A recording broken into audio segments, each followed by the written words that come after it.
بسم اللہ الرحمن الرحیم۔ السلام علیکم۔ مفلسی اور ثروت مندی کتاب کا سلسلہ جاری ہے۔ پچھلے ایپیسوڈ میں ہم نے مفلسی اور تنگ دستی کے اختیاری اسباب کے کچھ عوامل پڑھے، جن میں سستی، الکسی، کفران نعمت، جھوٹ، حرام خوری، زنا، قطع رحمی کرنا، دوسرے کے ساتھ بد اخلاقی سے پیش آنا، گھر میں مکڑی کے جالوں کا لگا رہنا اور مخصوص اوقات میں سونا، یہ تمام عوامل پڑھے۔ آج ہم اس سے آگے پڑھیں گے تنگ دستی کا اظہار، عادت یا دھوکہ۔ روایات میں غربت اور تنگ دستی کے اظہار کو بھی تنگ دستی کا سبب قرار دیا گیا ہے، البتہ تنگ دستی کا اظہار یا عادت کی بنا پر ہوتا ہے یا دوسروں کو دھوکہ دینے کے لیے، یعنی کبھی انسان اپنی عادت کی بنا پر غربت میں زندگی بسر کرتے ہوئے اپنی تنگ دستی کا اظہار کرتا ہے، اور کبھی دوسروں کو دھوکہ دینے کے لیے غربت کی زندگی اپناتا ہے۔ تنگ دستی اور مفلسی کا اظہار عادت کی بنا پر ہو یا دوسروں کو دھوکہ دینے کے لیے یا کسی اور غرض کے تحت، بہرحال ہر صورت میں تنگ دستی کے اظہار غربت اور مفلسی کے سبب کے عنوان سے بیان کیا گیا ہے، جس سے فقر و تنگ دستی غربت میں اضافہ ہوتا ہے۔ رسول خدا نے ارشاد فرمایا، جس نے غربت کا اظہار کیا وہ غریب ہو گیا۔ حضرت علی علیہ السلام نے غربت کے اظہار کو فقر و تنگ دستی کا سبب قرار دیتے ہوئے ارشاد فرمایا، حرص اور غربت کا اظہار تنگ دستی میں اضافہ کا سبب ہے۔ دنیا و آخرت کے بارے میں غلط نظریہ۔ بعض افراد سمجھتے ہیں کہ دنیا اور آخرت دونوں اکٹھے نہیں ہو سکتے، لہٰذا اخروی زندگی کی کامیابی کے لیے دنیاوی زندگی کو فقر و فاقہ میں گزارنا ضروری ہے۔ ایسے لوگ دنیا اور آخرت اور زہد و تقویٰ کو غلط مفہوم سمجھتے ہیں، اور اسی بنا پر کوئی بھی اقتصادی و معیشتی کام انجام نہیں دیتے۔ ایسے افراد نہ ہی رزق و روزی کے لیے محنت و مزدوری کرتے ہیں اور نہ ہی مال و دولت کے حصول میں کوئی رغبت رکھتے ہیں، جس کے نتیجے میں تنگ دستی سے دوچار ہو کر آہستہ آہستہ گدائی یا دوسرا انحرافی پیشہ اختیار کر لیتے ہیں۔ اہل بیت کی روایت میں ایسی فکر کی شدت سے نفی کی گئی ہے، چنانچہ امام زین العابدین علیہ السلام نے ارشاد فرمایا، وہ شخص ہم میں سے نہیں ہے جس نے اپنی دنیا کو آخرت کے لیے چھوڑ دیا، اور نہ ہی وہ جس نے اپنی آخرت کو دنیا کے لیے چھوڑ دیا۔ یہی حدیث امام جعفر صادق علیہ السلام سے بھی نقل ہوئی ہے، جس سے واضح ہوتا ہے کہ دنیا اور آخرت میں کوئی منافعات نہیں، بلکہ دنیا حقیقت میں آخرت کے حصول کا ذریعہ ہے۔ جیسا کہ مشہور و معروف حدیث میں رسول خدا نے ارشاد فرمایا، دنیا آخرت کی کھیتی ہے۔ زہد و تقویٰ۔ یہاں زہد و تقویٰ سے مراد دنیاوی مال و دولت سے دل نہ لگانا اور زندگی کی حد اقل ضروریات پر قناعت کرتے ہوئے کفایت شعاری کے ساتھ زندگی گزارنا ہے، جسے کبھی معاشرے کے دوسرے عام افراد کی نسبت تنگ دستی اور غربت کی زندگی بھی کہا جاتا ہے۔ لہٰذا کبھی انسان ایسے زہد و تقویٰ کی بنا پر فقیرانہ زندگی گزارتا ہے کیونکہ وہ اس بات کا یقین پیدا کر لیتا ہے کہ حلال رزق کا حساب ہوگا اور حرام رزق کی بنا پر سزا ہوگی۔ ایسا انسان اپنے زہد و تقویٰ کی بنا پر آخرت میں زیادہ حساب دینے کو بھی پسند نہیں کرتا اور آخرت کے عذاب سے بھی بچنا چاہتا ہے، لہٰذا وہ دنیا میں غربت و تنگ دستی میں زندگی گزارنے کو گناہوں اور دوسروں پر ظلم و ستم کے ساتھ اپنے مال و دولت میں اضافہ پر ترجیح دیتا ہے۔ لہٰذا نہ وہ چوری اور ڈاکہ جیسے گناہوں کی طرف راغب ہوتا ہے اور نہ ہی دوسروں پر ظلم و ستم کے ذریعے مال و دولت ہتھیانے کا سوچتا ہے، بلکہ وہ اپنی موجودہ معاشی حالت پر ہی اکتفا کرتے ہوئے صبر و شکر کے ساتھ زندگی گزارتا ہے۔ تاریخ میں معصومین اور غیر معصومین کے سلسلہ میں بہت سے ایسے نمونوں کو تلاش کیا جا سکتا ہے جنہوں نے اپنے زہد و تقویٰ کی بنا پر تنگ دستی میں زندگی گزاری۔ اسی لیے زہد کی بنا پر دنیاوی مال و دولت کی جمع پونجی سے منہ موڑ کر زندگی گزارنے کو صالحین کا شعار اور طریقہ کار شمار کیا گیا ہے، جیسا کہ اللہ تعالیٰ نے حضرت موسیٰ علیہ السلام کی مناجات میں آپ سے فرمایا، جب تم دیکھو کہ مفلسی اور تنگ دستی تمہاری طرف آ رہی ہے تو کہو، خوش آمدید اے صالحین کے شعار۔ یہی وجہ ہے کہ تمام انبیاء اور اولیاء خدا اس صفت کے ساتھ متصف تھے، لہٰذا ان میں کسی ایک نے بھی اپنی قیمتی زندگی کو مال و دولت جمع کرنے میں صرف نہیں کیا، بلکہ اپنی زندگی میں دوسروں کے سامنے ہاتھ پھیلانے سے بچنے کے لیے محنت و مزدوری کرتے اور جو کچھ کماتے اسے اپنی اور اپنے اہل و عیال یا دوسرے ضرورت مندوں کی زندگی کے اخراجات کے طور پر خرچ کر دیتے۔ البتہ اس نقطہ کی طرف توجہ رکھنا ضروری ہے کہ زہد سے مراد کلی طور پر دنیاوی لذتوں سے منہ موڑنا نہیں، اور نہ ہی دنیاوی لذتوں اور آسائشوں سے استفادہ اور زہد کے درمیان کوئی منافات ہے، جس کے بارے میں کتاب کے شروع میں زہد اور مفلسی کے درمیان فرق کے عنوان سے مفصل بحث گزر چکی ہے۔ دیگر اسباب۔ تنگ دستی کے مذکورہ اسباب کے علاوہ بعض روایات و احادیث میں چند دیگر اسباب کا بھی ذکر کیا گیا ہے۔ چنانچہ حضرت علی علیہ السلام کی ایک نسبتاً طولانی حدیث میں ان اسباب کو یکجا بیان کیا گیا ہے، جن میں سے چند ایک اہم موارد یہ ہیں: حمام میں پیشاب کرنا، جنابت کی حالت میں کھانا، درخت کے نیچے پخانہ کرنا، کھڑے ہو کر کنگھی کرنا، گھر میں اندھیرا رکھنا، غنا و موسیقی سننا، رات کے وقت مرد سائل کو خالی لوٹانا۔ یہ تمام دیگر اسباب ہیں تنگ دستی کے۔ ایک نہایت اہم نکتہ: مفلسی اور تنگ دستی کے اسباب کے تفصیلی بیان کے بعد ایک نہایت اہم نکتہ کا بیان ضروری ہے، اور وہ یہ کہ زہد و تقویٰ کے علاوہ فقر و غربت کے مذکورہ بالا تمام موارد مذموم ہیں، اور ایسے اسباب کی بنا پر غربت میں زندگی گزارنے پر مجبور افراد قابل رحم ہونے کے بجائے قابل مذمت ہیں۔ بعض اوقات کچھ لوگ غربت کو اچھائی کی دلیل سمجھتے ہیں، جبکہ ایسے لوگوں کے جواب میں یہ کہنا چاہیے کہ سستی کی بنا پر غربت تمہارے لیے کمال نہیں بلکہ لعنت و بدبختی ہے۔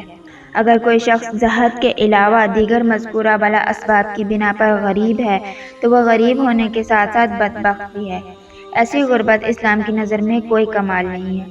اس بات میں کوئی شک نہیں کہ اسلام کی نظر میں سادہ زندگی گزارنا کمال ہے، لیکن ہر سادہ زندگی کو کمال نہ سمجھا جائے بلکہ صرف وہ سادہ زندگی کمال ہے جو زہد و تقویٰ کے ساتھ ہو، ورنہ جو شخص اپنی سستی کی بنا پر سادہ زندگی گزارنے پر مجبور ہو تو ایسی سادگی اس کا کمال نہیں بلکہ اس کی دنیاوی و اخروی بدبختی کی علامت ہے۔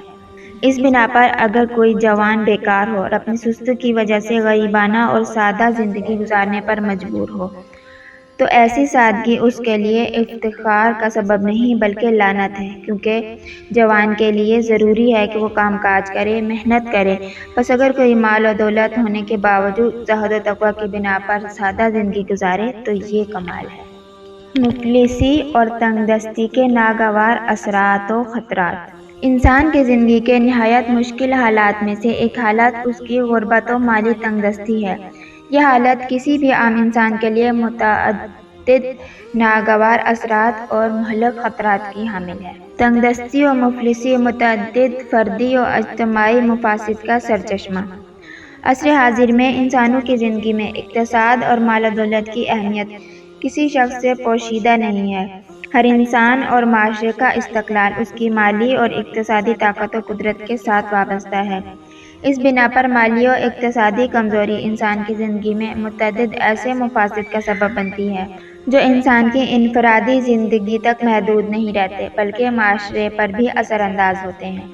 قرآن مجید میں ایک ظریف اشارے کے ساتھ اقتصاد کو انسان کی انفرادی اور اجتماعی زندگی کی بقا اور تسلسل کا سبب قرار دیا ہے۔ چنانچہ پروردگار نے ارشاد فرمایا، اور اپنے وہ مال جن پر اللہ نے تمہارا نظام زندگی قائم کر رکھا ہے بے وقوفوں کے حوالے نہ کرو۔ اس آیہ مبارکہ میں اللاتی جعل اللہ لکم قیاما کی تعبیر سے واضح ہے کہ دین کی نظر میں مال و دولت اور سرمایہ انسانوں کی اجتماعی زندگی کے دوام، تسلسل کی بنیاد اور ایک اساسی سبب ہے۔ یہی وجہ ہے کہ اگر کسی معاشرے میں یہ اہم اجتماعی عنصر بدل جائے اور مال و دولت کے بجائے فقر و تنگ دستی غالب آ جائے تو اس سے نہ صرف انسان کی انفرادی زندگی بلکہ اجتماعی زندگی میں بھی خلل پیدا ہو جائے گا۔ اس بنا پر جب کوئی انسان مفلسی اور تنگ دستی سے دوچار ہو جائے تو گویا اس کی زندگی بکھر جاتی ہے، اور پھر انسان کی زندگی میں ایسے انحرافات پیدا ہونے شروع ہو جاتے ہیں جن سے معاشرہ بھی متاثر ہوتا ہے۔ لہٰذا یہ کہنا بجا ہے کہ انسانوں کی زندگی میں مفلسی اور تنگ دستی کا تسلسل بہت سے انحرافات اور فردی و اجتماعی مفاسد و مشکلات کا سرچشمہ ہے۔ اسلامی تعلیمات کے مطابق تنگ دستی ایسی ہولناک حقیقت ہے جسے بعض روایات میں موت سے تعبیر کیا گیا ہے۔ چنانچہ حضرت علی علیہ السلام نے فرمایا، تنگ دستی بڑی موت ہے۔ مولا کائنات کے اس بیان کے پیش نظر تنگ دستی کی ہولناک حقیقت کو صرف وہی سمجھ سکتا ہے جسے اپنی زندگی میں کبھی تنگ دستی اور مفلسی کا سامنا کرنا پڑے۔ شاید اسی لیے آپ علیہ السلام نے اپنے بیٹے محمد بن حنفیہ کو نصیحت کرتے ہوئے مفلسی سے خدا کی پناہ مانگنے پر تاکید کی اور فرمایا: اے میرے بیٹے، میں تمہارے بارے میں تنگ دستی و مفلسی سے ڈرتا ہوں، لہٰذا تم اس سے اللہ تعالیٰ کی پناہ مانگو، کیونکہ تنگ دستی و مفلسی دین کے نقصان، عقل کی پریشانی اور دشمن کی ایجاد کا سبب ہے۔ جب فقر و تنگ دستی میں زندگی گزارنے والے افراد اور خاص طور پر تنگ دست و مفلس جوان اپنی دنیاوی خواہشات کو پورا نہیں کر پاتے تو شدید محرومیت کا احساس کرتے ہیں، کیونکہ وہ نہ تو اپنی خواہشات کو پورا کر پاتے ہیں اور نہ ہی خواہشات پر کنٹرول کرتے ہوئے انہیں دبا سکتے ہیں۔ چنانچہ ایسے افراد اپنی خواہشات کی تکمیل کی خاطر مال و ثروت کے حصول کے لیے تمام ممکنہ قانونی و غیر قانونی اور جائز و ناجائز حربے استعمال کرنا شروع کر دیتے ہیں۔ ایسے افراد اپنی ضروریات زندگی کے حصول کے لیے دین کا قانون بھی نظر انداز کرتے ہیں اور ملک کا قانون بھی توڑتے ہیں۔ مفلسی و تنگ دستی کے ماحول میں پروان چڑھنے والا بچہ جوان ہو کر جب اپنی بنیادی خواہشات کو بھی پورا نہیں کر پاتا تو شدید محرومیت کا احساس کرتا ہے، لہٰذا اپنی بنیادی خواہشات کی تکمیل کے لیے جرم و جنایت کا رستہ اپناتا ہے۔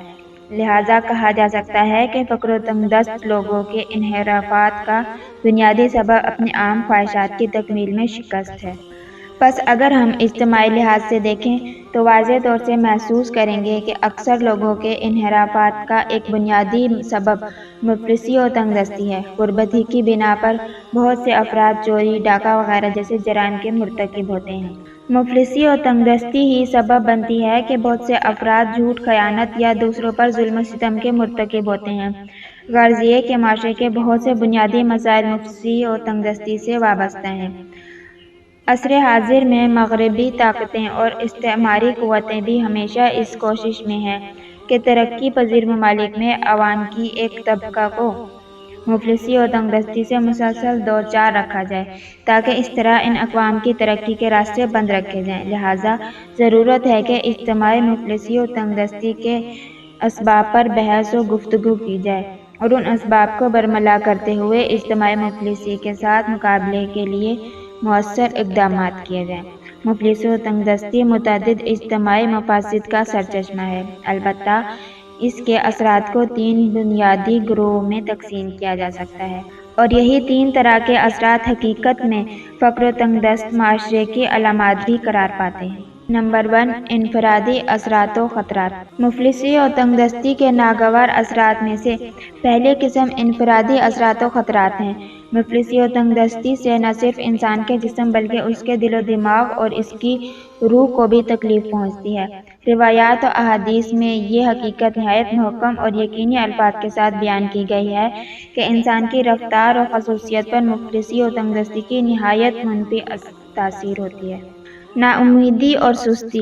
مفلسی و ناداری کے خطرات میں سے ایک اہم ترین خطرہ ناامیدی ہے، جو دوسرے مرحلہ میں انسان کی سستی کا سبب بنتی ہے، جبکہ اسلامی تعلیمات میں پروردگار کی ذات کے ساتھ امید رکھنے پر بہت زیادہ تاکید کی گئی ہے، کیونکہ امید ہی کی بنا پر انسان ترقی کی طرف قدم بڑھاتا ہے، جبکہ ناامیدی انسان کو سست بنا دیتی ہے۔